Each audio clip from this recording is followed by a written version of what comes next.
ध्यान से सुनो बात में। कह रहा है कि आकृति 12.26 यह दिया हुआ आकृति तुम लोग को दे रखा है, ठीक ना। फिर कह रहा है कि एक दौड़ने का पथ दर्शाती है। मतलब दौड़ने का पथ जानते हो कि दौड़ा जाता है तो फील्ड में, तो उसको पथ दर्शा रहा है।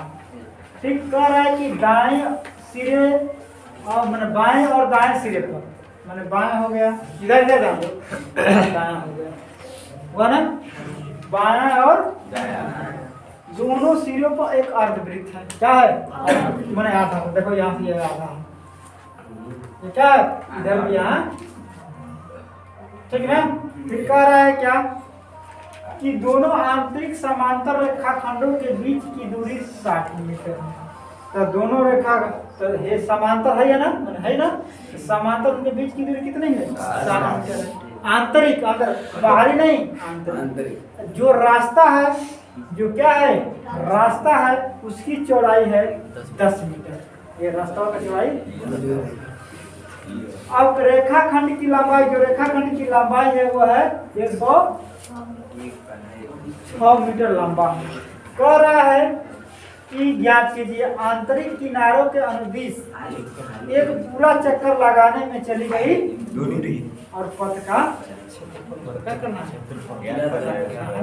अब ध्यान दो, पथ का क्या करना है? क्षेत्रफल हमको क्या करना है? ज्ञात करना। अब एक चीज है, क्या है?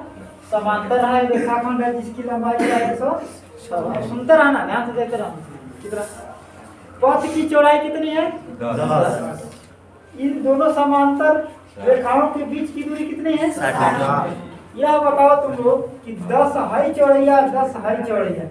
यह बताओ दोनों जोड़े तो 10 हाई और 60 हाई, 70 और 10 हाई, तो पूरा बाहरी का अगर देखा जाए कितना हो गया? अब देखो बाहरी के अगर अर्धवृत्त का ध्यान दो तो एक अगर अर्धवृत्त का त्रिज्या निकाला जाए तो 60 मीटर आएगा कि नहीं आएगा? आएगा ना। 80 का आधा 40। अब ध्यान तो पूरा है 60, ये बताओ आधा कितना हो जाएगा? 30। हाँ, तो अर्धवृत्त का आंतरिक की त्रिज्या 30 और बाहरी की 40। क्लियर? अब कह रहा है कि पथ के आंतरिक किनारों के अनुदिश एक पूरा चक्कर लगाने में चली गई दूरी। देखो यार, मैंने कह रहा है यह कि आंतरिक है, पथ है ना आंतरिक, ये पर देखो चली गई दूरी है, निकल आंतरिक नहीं ये पथ। ये बताओ यार, एक बार जब चलो जाए तो पहले ये दोनों स्टार्ट तो है कि ना आई? हेजा से हेजा है का मतलब ये भी जैसे ये क्या है, ये भी कितना है? 160, 106 उतना ही दूरी है कि नहीं? मैंने हाई पथ दौड़ी है ये सही बात नहीं। इधर ध्यान दो श्याम, कह रहा हूँ ना, ध्यान दो के तो आएगा नहीं तो फिर कोई मतलब नहीं निकलेगा। देखो रास्ता है तो हे पर दौड़ जाए तो 106, तो हे ऊपर दौड़ जाए तो 106, समांतर है ना, बराबर है ना। 106 तो मतलब क्या है? AB प्लस CD, इतना हमने को दौड़ ली। लेकिन हाई हो तो दौड़ लिया आंतरिक में, तो एक मतलब चाप क्या? BEC हेनिया से AFD दोनों अर्धवृत्त बन गया है। तो अर्धवृत्त का मतलब चाप का मतलब ये उतनी परिधि को दौड़ता होगा, आधा परिधि, तो इसीलिए लिखा गया है यहाँ पर। देखो ध्यान दे, AB हो गया प्लस CD हो गया प्लस चाप BEC। देखो हम बाहरी नहीं ले रहे हैं, आंतरिक पे से आंतरिक ले रहे हैं। BEC आंतरिक हुआ B, यह चाप हो तो 1/2 क्योंकि आधा है, 1/2 क्या है? आधा है, आधा करेंगे तो 1/2 गुणे 2 पाई प्लस फिर क्या है? चाप AFD, चाप क्या है? AFD। AFD क्या हो गया? AFD चाप हुआ तो AFD। अब AFD का मतलब चाप हो तो अर्धवृत्त हुआ, अर्धवृत्त में अर्ध परिमाप, अर्ध परिमाप में 1/2 2 पाई पाई आर लिखा, आधा मैं 2 पाई आर का आधा पाई आर होगा कि नहीं होगा? डायरेक्ट तुम लोग पाई आर। अब ध्यान हाई पाई आर दोनों बराबर है ना, इसलिए 2 पाई आर हो जाए कि नहीं हो जाएगा? आधा आधा मिल के पूरा तो डायरेक्ट यहाँ भी लिख सकते हो जोड़कर, समझ बा। अब क्या है, पाई का मान कितना होता है 22/7, 2 है ये। और आर अर्धवृत्त का आंतरिक त्रिज्या कितनी है 30, लिख दिए 30। क्लियर। अब इसको हल करेंगे तो 2 का गुणा 22 में कर दो 44 हो जाएगा, 30 माने 22/7 गुणा 30, यह क्या होगा 44 गुणा 30 अब बताओ 30 का गुणा 44 में करेंगे तो आएगा कितना 1320 आएगा। और 7 का इसमें गुणा कर सकते हैं, देखो तिरिय गुणा जाता है, तिरिय गुणा होता है ना।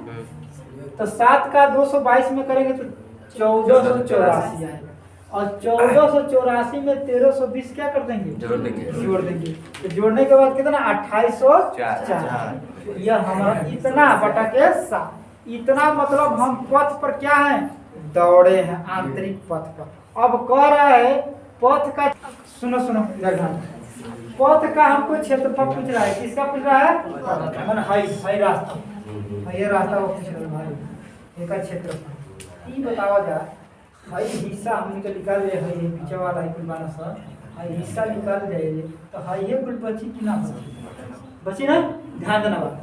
अगर हम देखो बाहरी, देखो इसमें से देखो ये बाहरी में से मैंने GHIJ में के क्षेत्रफल में से अगर आयत, एक तरह से देखो कि आयत बन रहा है ना, मैंने डबल है, शांत रहो, कहा ना शांत रहो। ABCD का क्षेत्रफल निकाल लेगा हाई वाला, भाई बीच वाला बची कि ना बचेगा ना, सही समझ है ना, समझ रहे हो बात ना हमारी।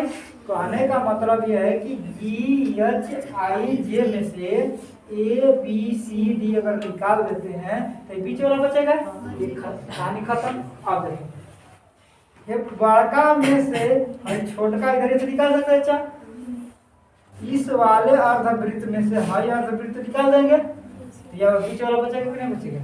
उसी तरह से भाई पर किए दोनों सेम आएंगे, आंतरिक वाला त्रिज्या 33 है, बाहरी वाला त्रिज्या कितने है 40 है, दोनों सेम आएंगे कि नहीं आएगा। दोनों को जोड़ के गुणा करके जोड़ सकते हैं, गुणा करके मैंने जोड़ करके गुणा कर सकते हैं, इसमें कोई प्रॉब्लम नहीं। लेकिन अब देखो यहाँ पर ठीक, आप ध्यान दो तो लिखे हैं क्या, यहाँ देखो GHIJ का क्षेत्रफल में से माइनस ABCD का क्षेत्रफल घटा दिए, फिर प्लस अर्धवृत्त HJKI का क्षेत्रफल में से माइनस अर्धवृत्त किसका निकाल दें BEC का क्षेत्रफल निकाल दें, देख रहा है ना, फिर प्लस अर्धवृत्त GLJ का क्षेत्रफल में से अर्धवृत्त AFD का क्षेत्रफल निकाल दें। समझ में आ रहा है ये बात की नहीं? सही है। आप देखो 106 क्या है हमारा 106, मतलब अब ये बताओ GHIJ का मतलब आयत हुआ कि नहीं, आयत हुआ ना। तो आयत का क्षेत्रफल में क्या होता है लंबाई गुणे चौड़ाई, तो बाहरी लंबाई हमारा 106 और बाहरी क्या है पूरा यहाँ से यहाँ तक 80 है।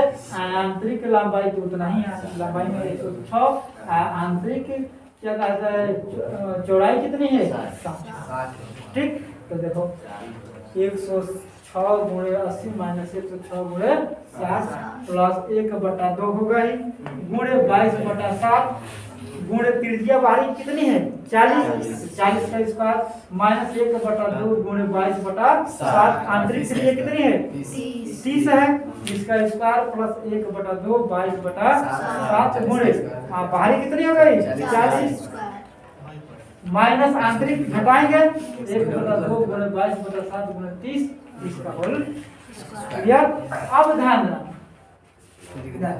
सेम जो है इसको जोड़ दिए 1/2 22/7 गुणे 40 का स्क्वायर 1/2 गुणे 22/7 गुणे कितना 40 का हाई एगो आएगा हाई को 2 हो गए कि नहीं गुणे 1/2 22/7 40 का। उसी तरह इसको जो है माइनस वाला तो हो जाएगा 2 गुणे 1/22/7 गुणे 30 का स्क्वायर। इसमें देखो 2 से 2 कैंसिल 2 से 2 कैंसिल, यह 22/7 इसमें भी है 22/7 इसमें है कि नहीं है। नामा ले लिए यहाँ 40 का स्क्वायर बचा कि नहीं बचा, इधर क्या है माइनस 30 का स्क्वायर। ये बताओ ए स्क्वायर माइनस बी स्क्वायर के सूत्र हो गया कि नहीं। चलो कैलकुलेट इस तरह भी कर सकते हो, पूरा गुणा करके अपने घटा सकते हो।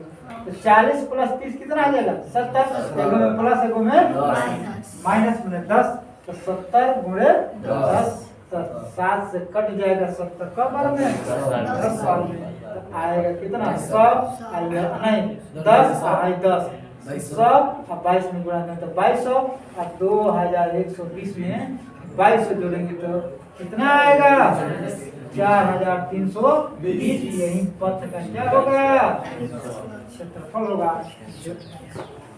बात कन्फर्म इतनी समझ में आई, किसी को कोई प्रॉब्लम नहीं ना है।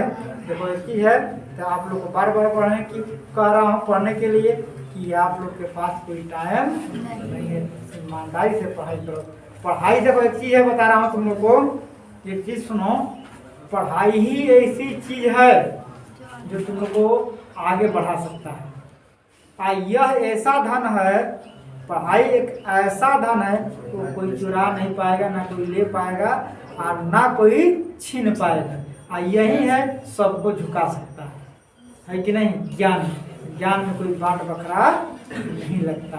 तो बताओ उस चीज़ को हम लोग बढ़िया से ना पढ़ें तो फिर तो दिक्कत है कि नहीं, है कि नहीं। ईमानदारी से पढ़ोगे तो तुम लोग को निश्चित है कि सफलता मिलेगी। ठीक, तो इसी को ध्यान देते रहना।